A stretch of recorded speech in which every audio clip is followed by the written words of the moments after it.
Today we're talking Sam Raimi's Evil Dead 2 from 1987. And we're asking the big question, is this a sequel, a remake, a C-make, or a makequel? Is Evil Dead 2 a comedy horror masterpiece or just 84 minutes of Sam Raimi trying to murder Bruce Campbell? Grab your chainsaw and your Latin dictionary. This is Slashback Cinema.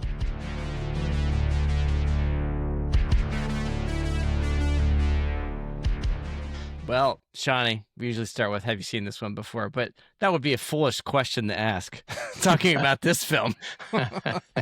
I've rarely heard you so excited about a movie that we decided to watch on Slashback Cinema. This seems like the center of your wheelhouse. Like, this might be my favorite, if not the favorite. I feel like it checks all the boxes that we talk about, stuff that we love, like horror, comedy. Fantastic director. You got Bruce Campbell. The special effects are really fun. Like, there's so much good stuff in this film, and it's so stylish. It's great. I love it. You couldn't have seen it when it came out in 87, right? We were like 14 years old, something like that. No, I never saw it in the theaters. Maybe early college, I'm guessing. Had you watched the first one first? Did you watch them in order? I can't remember. I think I did, actually. And then I remember, the first one, it's a great movie, but I feel like they found their groove. They shifted the tone of Evil Dead 2 quite a bit. They really leaned into the comedy aspect. And I feel like they were like, Bruce, we were holding you back a little bit for the first one. It's time for you to just manifest who you were meant to be. I've noticed there's like two camps about the Evil Dead movies. There's people that really prefer the first one, which is a lot more intense and serious and traditional. Yeah. And then there's Evil Dead 2 and Army of Darkness, where Sam Raimi is really leaning into the comedy. And some people are like, they don't really want the comedy in their horror. They don't like to get their chocolate in their peanut butter or their peanut butter in their chocolate. Oh, wow! Peanut butter hit my chocolate! Your chocolate hit my peanut butter! Reese's Peanut Butter Cups. Some people like to drink their coffee black. Some people like it with a little sugar or living in Vermont, maple syrup in your coffee. I mean, this movie, we're calling it funny, but you sort of have to have, you got to have your antenna a little bent to enjoy this kind of comedy because it is over the top. I believe this would have gotten an X rating just for the level of gore. So they went the unrated route for the release. So it's funny, but you have to be aligned to that type of humor. Right.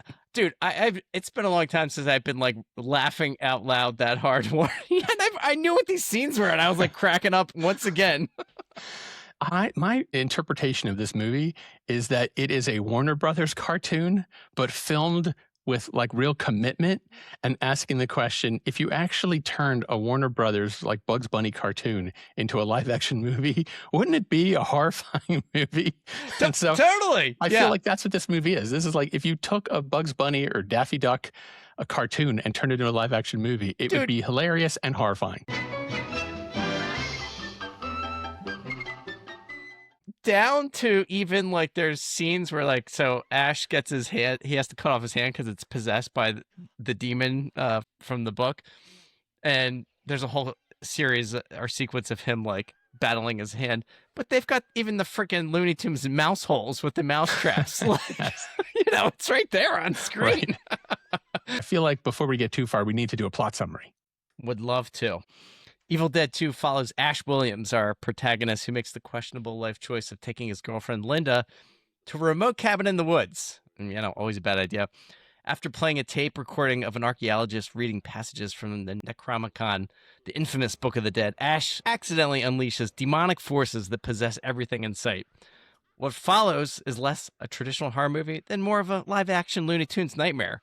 Ash battles his possessed girlfriend, demonic deer heads, laughing lamps, screaming walls, and pretty much reality itself. Along the way, he transforms from a terrified victim into a chainsaw-handed, boomstick-wielding horror icon. All right. There's so many good scenes in this movie. Where do you want to begin? Well, the possessed hand, there's just like that shows up in so many different scenes in this film.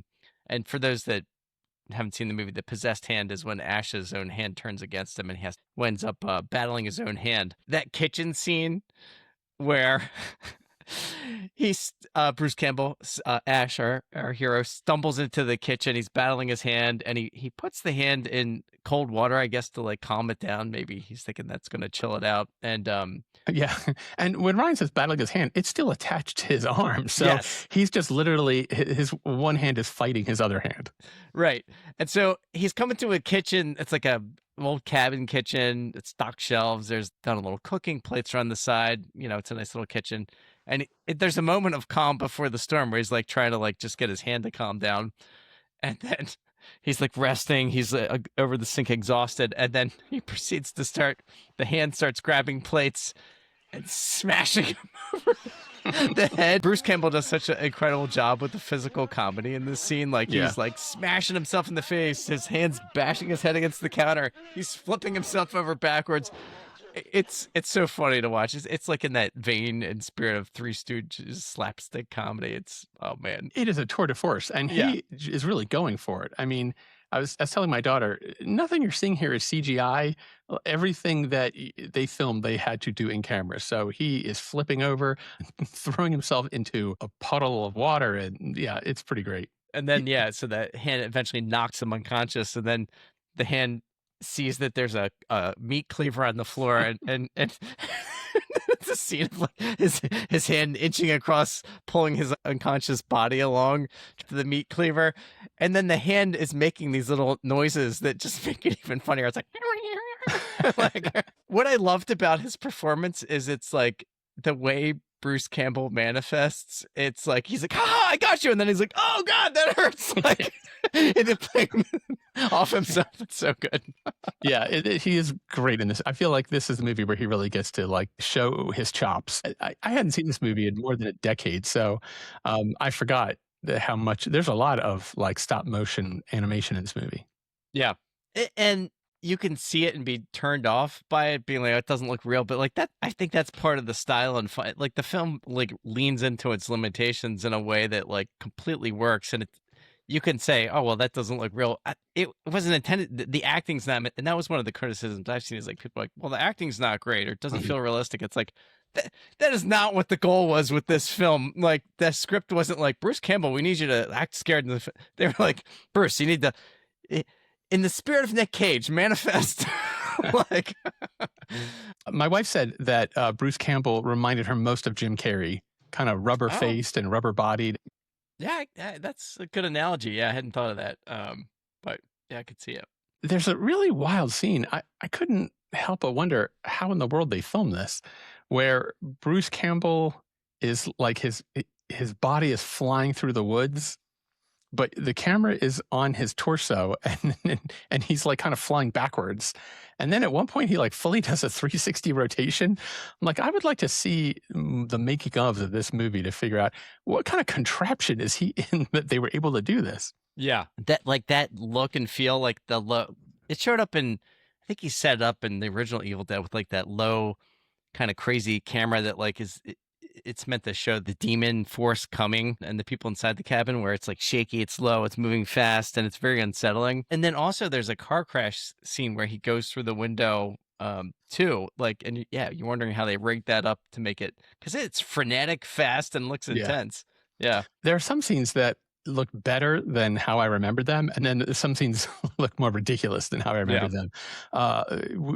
My daughter and I got a huge kick out of the fact that like around 12 minutes in, when they're driving to the cabin and there's all these trees that they're running through, at one point, clearly somebody holding a branch just pokes it into the car. Yeah.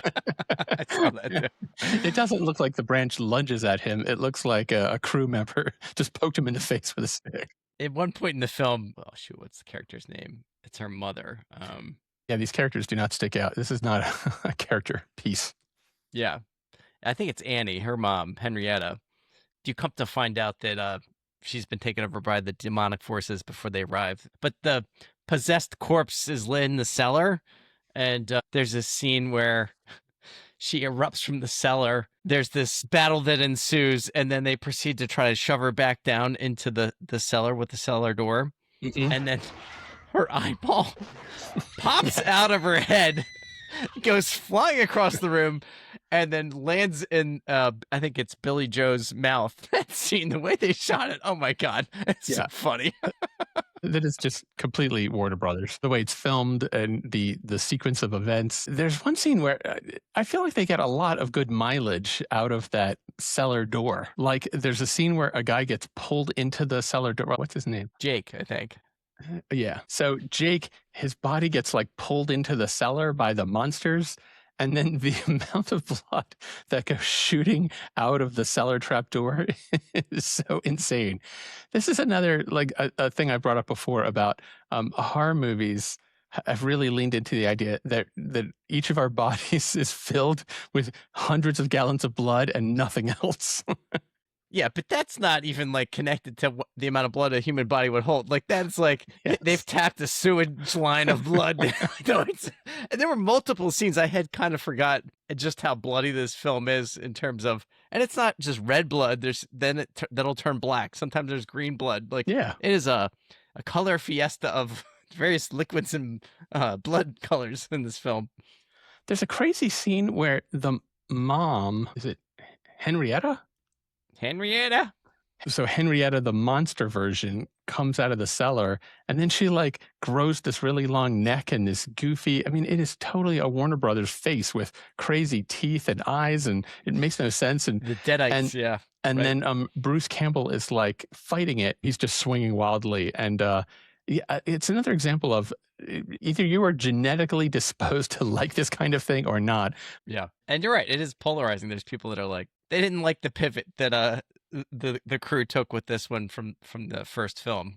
So I got one more scene I want to talk about that I really like because I had forgotten how cool this is. I feel like they saved a lot of their budget for like the last 20 minutes of the movie because there's that scene where the trees pull themselves up out of the ground and then they start beating on the house. And then there's this huge head that like shoves itself through the door and an arm grabs Bruce Campbell. Holy cow, this movie cost $3.5 million, I read, but I feel like all of it is in that scene because none of this can be done with CGI. They just had to build these huge things, and it looked really good. A question that got raised while we were watching was his arm is a chainsaw, and he's fighting a tree. You would think that would be a more like a rock, paper, scissors thing where he would have an advantage, and yet somehow he does seem to forget about his chainsaw arm at unfortunate moments. Yeah, you're really hoping for some chainsaw action. So you're right. Like, that was a miss. But that was impressive. They pulled out all the stops. And also, the thing that is a big piece of this movie, we've talked about some of these other kind of haunted house movies, but the set of this house is such a key piece of this film. And when you see the cabin from the outside, it looks like it's like a 15 by 20 cabin. But when they're inside, running through all the different rooms, like there's a cellar and like hidden wall panels, and then they're in this other room. You're like, how is this all fitting in the house? But you sort of like set that aside for the logic of the space. And that scene you're just talking about, the cabin's basically getting crushed by the forces that have manifested as these trees and wind and lightning. There's a few tiny moments that cracked us up that I don't even know if you can explain why it's funny, but there's a scene where one of the things that Sam Raimi really likes to do is show you the camera from the demon's points of view. And so they are chasing Bruce Campbell through the house, and the house has like suddenly gotten enormous. Bruce Campbell runs into a room, shuts the door, and then the camera just explodes the door and keeps going. And then at a certain point, Bruce Campbell like hides from the camera, and the camera kind of looks left and right to see what happened to him. It's like, I've never seen this before. He like outsmarted the demon. And then it got confused. It just kind of wandered away. I thought Bruce Campbell did such a great job. There's like multiple moments in the movie of like him like basically losing his mind or like we're questioning his sanity. I think sitting down, hears this noise, looks up, and it's that deer head on the wall that has been possessed by the demon, and you think it's going to fly off and like attack him, but it turns into this scene of basically the demonic deer head starts laughing, and the lamp starts laughing, and then the couch and the books are laughing, and everything's, and then he starts laughing. It's such a comedic, unexpected moment. Like I was cracking up, and then eventually ends with him like screaming because he's like, I'm losing my fucking mind. I actually thought that deer head was pretty creepy. Yeah, it was good. They did a good job with that. All right, I've got a couple of pieces of lore. So you want to transition? Yeah, let's chat some lore. Did you notice that Freddy Krueger's glove shows up in Evil Dead 2? You're talking about in the basement, right? Yes. When they go down there. Yeah, that was so such a cool set because you go down there and he comes down the steps. It's like this like stone wall, creepy basement. There's like huge augers hanging on the wall, all these creepy gourds hanging up.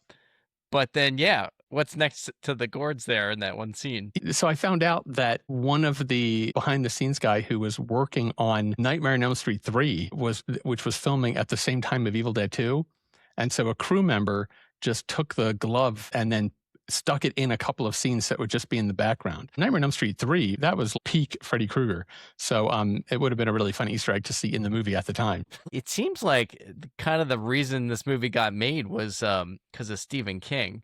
Because he was a fan of the first movie and I think had heard that a script was in development. So thanks, Stephen King. You made it happen anyway. I've got another fun piece of lore for you because you're also a car guy. Lay it on me. So this is another thing I just learned researching for this movie is the car that Bruce Campbell drives in Evil Dead 1 and 2 is a 1973 Oldsmobile Delta 88.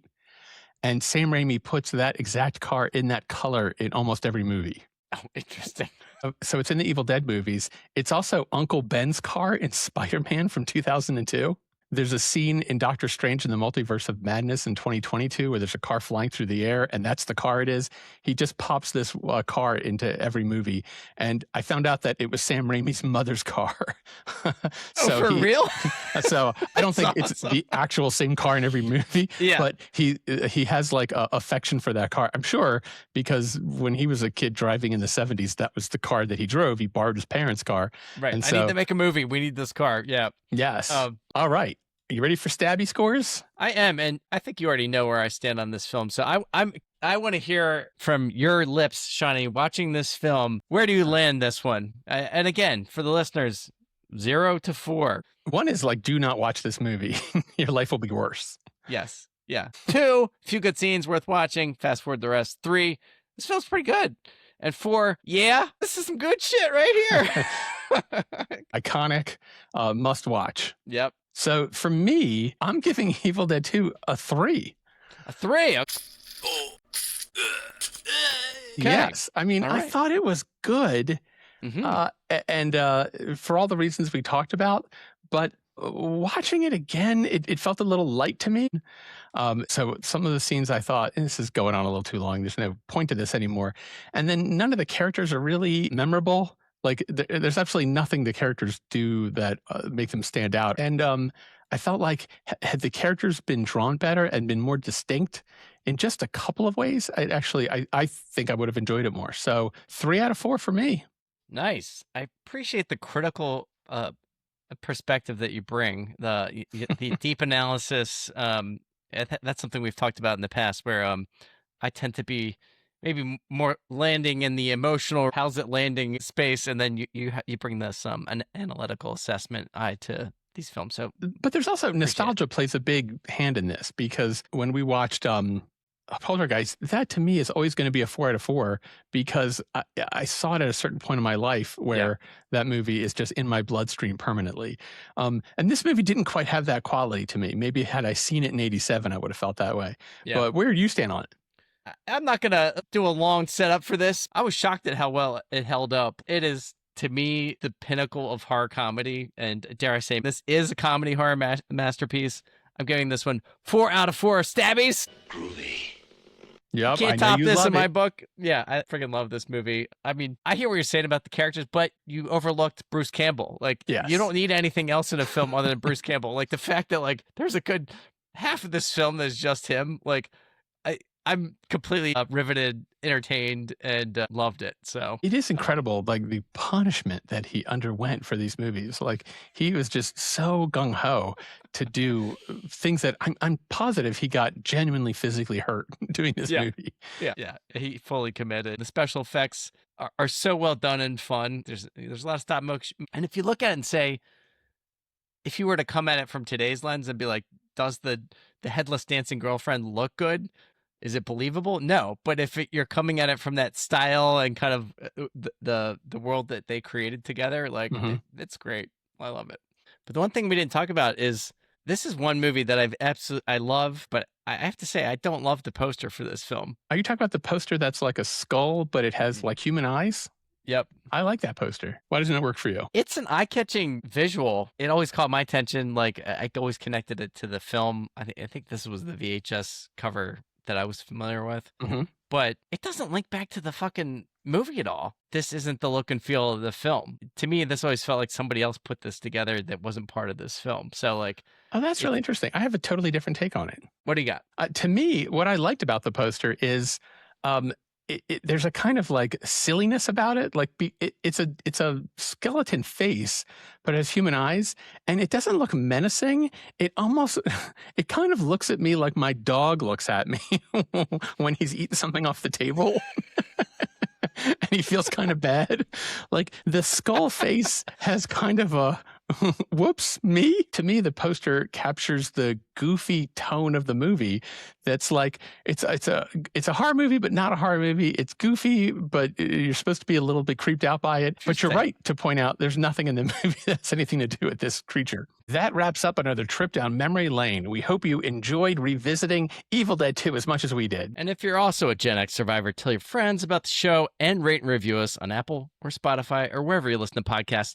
And if you're a super fan, donate at the link below in our show notes. We appreciate it.